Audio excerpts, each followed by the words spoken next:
Haka jengyo kubor ke bakongsan ki pulit meglaya ke lalap ksai. Halor ke jengdon ki Kynhun ki bayarap ban penrung tu. Ban penbiang ki kot kisla ki bank account ki bathok da ki nongsong snong kari Bangladesh ki betrekam na keleng ki bentajong kari India. Kadi ke jenglik kenra kelas dang naduk ka khat sau terik ubnai rimpang arhajar arpusan haka belayo ban kem ya sangut ki beriu ki besuba ki bedai ki nongsong snong jong kari Bangladesh hanong po checkpoint kat bagi dang wana Guwahati seselong.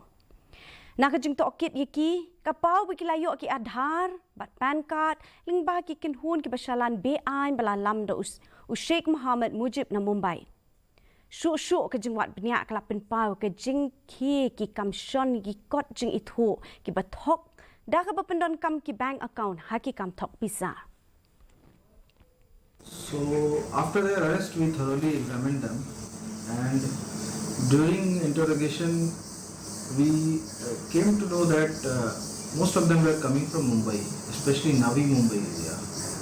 So we dug deeper into the whole thing. So we were amused to find out that they were carrying forged Aadhaar cards also. They had even made PAN cards.